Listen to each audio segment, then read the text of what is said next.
রাখা হয়েছে, আমাদের উপর হামলা পরিচালনা করা হয়েছে। তখন কেন বললেন এটা অবৈধ? আজকে যখন তারা রাস্তায় নামে তখন বলে অবৈধ।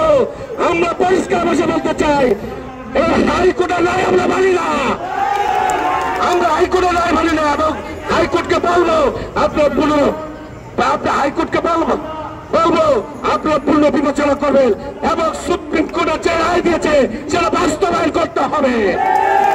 সংগ্রামী বন্ধুগণ, আজকে আমরা অটো চালক ঐক্যবদ্ধ বিভিন্ন জায়গায় হামলা হচ্ছে এবং মামলা দিচ্ছে মিথ্যা মামলা। আমরা সেই মামলা প্রত্যাহার দাবি করছি এবং কোন মামলা দিয়ে কোন অটো চালকরা হয়রানি করলে আমরা সংগ্রাম পরিষদ সারা বাংলাদেশে 40 লক্ষ অটো চালককে সংগঠিত করে আমরা বৃহত্তর আন্দোলন করে তুলব। গণ অভ্যুত্থান সংগঠিত হয়েছে, সেই গণ অভ্যুত্থানে শুধু ছাত্রদের ভূমিকা ছিল না। আমরা দেখেছি যে শ্রমিক ভাইরা আমাদেরকে কিভাবে করে হাসপাতালে নিয়ে গিয়েছিল। আজকে আমরা দেখেছি যে কিভাবে করে সেই শ্রমিকের পেটে লাথি মারা হচ্ছে। আমাদের শ্রমিকেরা যখন তার জীবিকার জন্য পথে নেমেছে, আজকে আমরা শ্রমিকদের দেখেছি কিভাবে করে লাঠি সোটা নিয়ে তাদের উপর হামলা করা হয়েছে। আমরা বলতে চাই যে আপনারা যদি খাবারের সন্ধান দিতে না পারেন, আপনারা যদি শ্রমিকের কাজ দিতে না পারেন, তাহলে আপনারা কোনোভাবেই তারা নিজেরা যে ব্যবস্থা করেছে সেই ব্যবস্থাকে আপনারা উচ্ছেদ করতে পারেন না। আমরা সরকারকে বলতে চাই, কাজ দেওয়ার মত নেই, কিলদার ঘোষক সেজেছেন। আপনারা বাংলাদেশের একজন মানুষকে যতদিন পর্যন্ত কাজের আওতায় নিয়ে আসতে না পারবেন ততদিন পর্যন্ত কোন উচ্ছেদ চলবে না।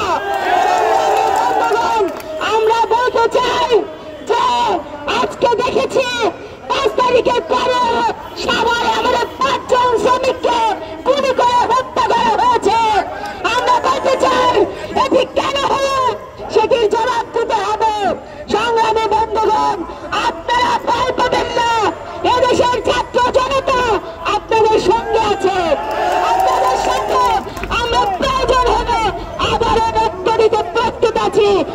আমাদের এই কর্মসূচি ডিক্লেয়ার করার পর থেকে আমাদের বিভিন্ন এলাকায় আপনারা শুনেছেন, আমাদের শ্যামপুর, কদমতলী, গ্যান্ডারিয়া থেকে শুরু করে কামরাঙ্গীচর বিভিন্ন এলাকায়, মোহাম্মদপুর, মিরপুর বিভিন্ন এলাকায় আমরা দেখলাম সেখানে নানাভাবে আমাদেরকে হয়রানি করা হয়েছে। আমরা দেখেছি সেখানে গ্যারেজগুলোকে আটকে রাখা হয়েছে, আমাদের উপর হামলা পরিচালনা করা হয়েছে। আমরা বলতে চাই কারা এই হামলা পরিচালনা করেছে। আমরা আজকে দেশবাসীর কাছে জানতে চাই, আমরা কারো নাম বলতে চাই না, কিন্তু আমরা পরিষ্কার করে বলতে চাই এই কাজটি কারা করলো, এই ধরনের উস্কানি কারা সৃষ্টি করলো, কারা আমার শ্রমিকের বুকে লাথি মারলো, আজকে সেটা আমাদের সরকারকে এটা বের করতে হবে। আমরা পরিষ্কার করে বলতে চাই এটা বের করতে হবে। আর আমরা দেখছি বিভিন্ন মিথ্যা মামলা দিয়ে হয়রানি করা হচ্ছে। আমরা পরিষ্কার করে বলতে চাই এই যে মিথ্যা মামলা দেওয়া হয়েছে সেই মিথ্যা মামলা প্রত্যাহার করতে হবে, হয়রানি বন্ধ করতে হবে, পরিষ্কার কথা। আমি কয়েকটা কথা বলবো আমাদের শ্রমিক ভাইরা এবং সাংবাদিক ভাইরা।